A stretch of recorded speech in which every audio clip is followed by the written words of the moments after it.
module 4. This module is going to be quick. It's going to be showing you guys exactly how you guys are going to create a shipment plan so that you guys can ship your products from the supplier to Amazon's warehouse. So this is a very exciting time, guys. This is where it becomes real. You're placed your order, now you have to create the shipment plan to give to your supplier so your supplier can have everything sent out to Amazon so that you guys can start selling and making money. So super, super exciting. I'm very excited for you guys to be here. Now, it's very important, though, that we make sure that this process gets done properly for a smooth transaction on both sides with the supplier and yourself in regards to the communication and that everything is done properly. So I'm going to show you guys right now with our dummy account a step-by-step guide in regards to setting this up so that you guys know exactly what to look forward and how to set it up, okay? So step 1, guys, we go to manage inventory. So once you create a listing on Amazon, it's automatically going to be fulfilled by merchant, which means you are fulfilling it. However, we don't want that. We want Amazon to fulfill it. So how we do that, we have to change it. And how you know, by the way, if it's merchant or fulfilled by Amazon, this box right here, if I'm able to edit where it says available, it means it's fulfilled by merchant. So I can change my quantity at any time because I control the inventory, I'm shipping it out. If I'm not able to click like this option, this means this listing is already set up as fulfilled by Amazon, okay? So you can't switch the amount that's in stock unless you ship more products, and then Amazon will update that number for you, okay? So once you create the listing, like I said, it's most likely going to look like this, like a white box. You're going to go to the right-hand side here. You're going to click the 2 arrows, and you're going to click Change to Fulfilled by Amazon. So once you click that, you're going to then say Convert Only. So do you want to just change it to Fulfilled by Amazon, or do you also want to do that while setting up the shipment label? So we are going to do both. We want to convert it from FBM to FBA, and also have inventory sent to Amazon. So we're going to click Convert and Send Inventory. It's always going to ask you about this required information about dangerous goods. You're always going to click No on both cases and click Submit. Click Save and Continue. And now it's going to take you to the spot where you're going to be creating your first shipment plan so that you can ship products to Amazon, okay? So individual products, what does that mean? That means if you're sending a box with random and different products inside the box, okay? So this is mostly for retail arbitrage. If you're sending different products, you would use this option. Most of you guys watching are going to be building a private label brand, and that means that inside the box, when Amazon opens it up, every single product that's inside the box is going to be the exact same product, okay? So you click case packed products, then you click Continue to Shipping Plan.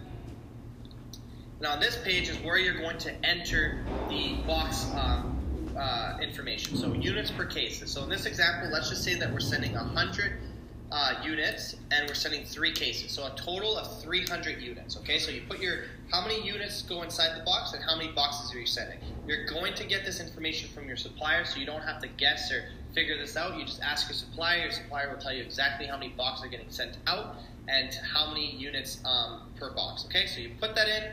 Then you click Continue. And then on this page, it's going to be asking you about the FNSKU. Is who is going to be preparing it? Is it going to be Amazon or is it going to be you? So in this case, we're going to be doing it ourselves. Who's prepping it? You leave it to apply to all. So you don't need to worry about this. This is just in regards to prep materials and setting this up. You don't have to worry about this. So leave it to that. You're going to click Next.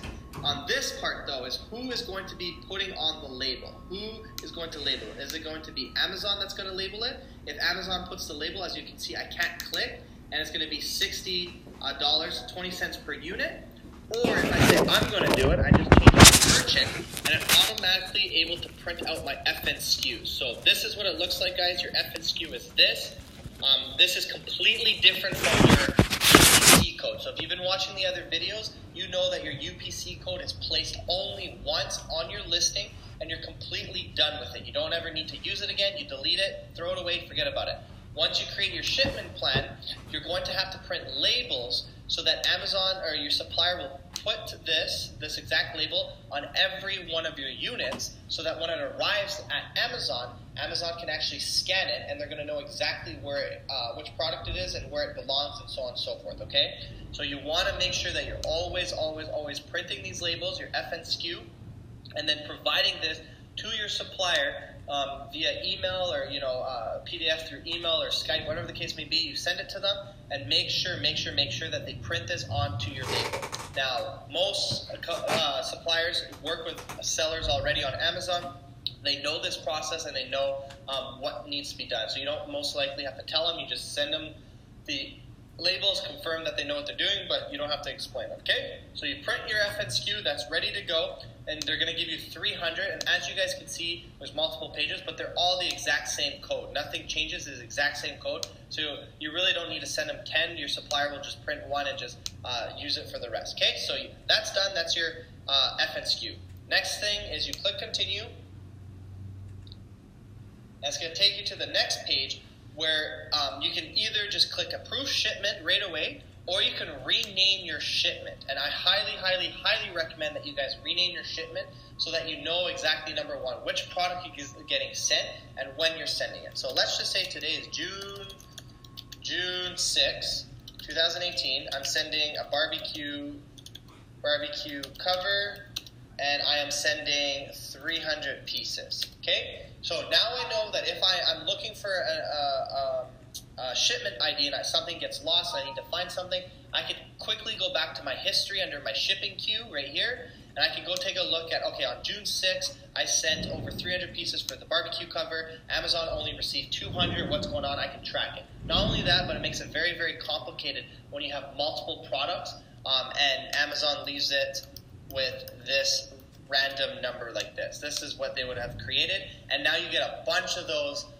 If you have 5-6 products and different shipments, it just gets very confusing. So I just recommend doing it that way, putting in, June 6, 2018, barbecue cover, and I just put 20 pieces. Whatever works for you guys. You guys name it however you want. There's no right or wrong. It's whatever is easy for you guys in regards to keep track of this so that you know what's going on, okay? Now, the next thing you guys will notice is Amazon's telling me that I have one SKU, okay? So it's only one product, one SKU.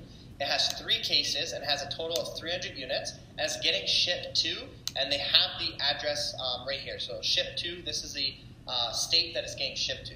If Amazon decided that they were going to split up my listing or my product, and have it sent to 5 or 6 different locations, they're going to let you know.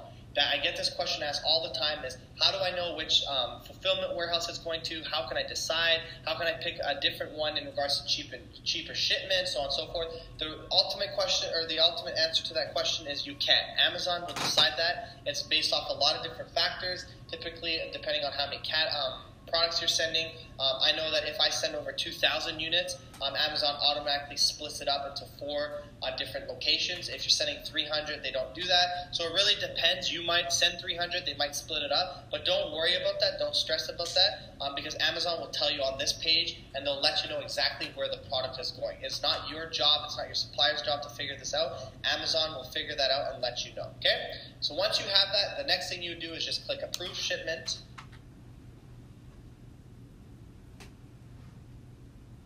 And it's automatically going to go to this page, and then you would just click Work on Shipment. And on this page, this is where you're going to be ready to print and take care of everything. So what you're going to do right here, you skip most of these options because you're not actually shipping it. The company will be shipping it on your behalf for you. So you'll just skip that. You'll just go to, is everything in one box or in multiple boxes? So you're going to say multiple boxes. You just wait until this loads.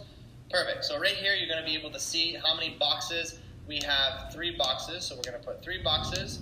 The weight of each box is 10. The dimensions, let's just say, is 15 by 15 by 15. Again, you guys don't have to worry about this because your supplier is going to provide you guys with all of these numbers for you.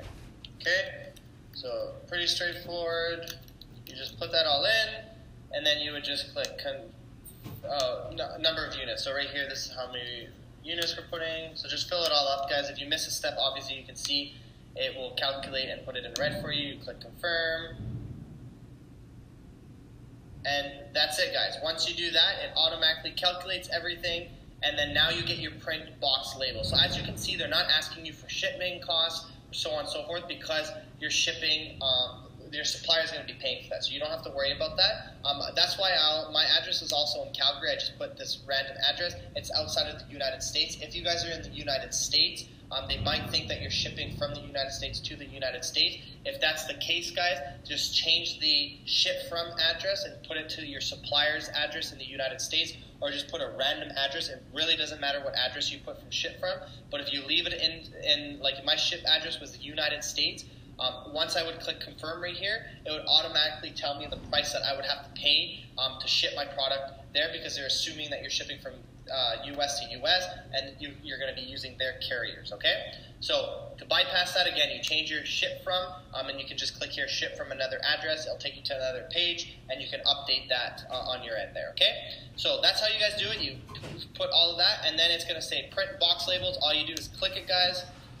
It's going to save down here. You save it as, and here are your box labels that you are going to be providing your supplier, so that your supplier can have that shipped to the warehouse for you, okay? So very, very straightforward, guys. Like I said, you create that and you have it sent to your supplier. Your supplier will then have the packaging and the FN SKU. The shipping labels, there's 3 of them, as you guys can see. They're going to put it on each box, and that's it, guys. That's as simple as it gets. Once you're done, you click complete shipment, and that's it. Once the supplier has the shipping labels for you, or sorry, the tracking numbers, they're going to provide you the tracking numbers, and you just put the tracking numbers here, and you're going to click save, and that's it. Now you can go back, you can click marked as shipped once they give you the tracking numbers, and now you're ready to just track it. You can go back to your shipping queue, and you can track your shipment in regards to when it's coming.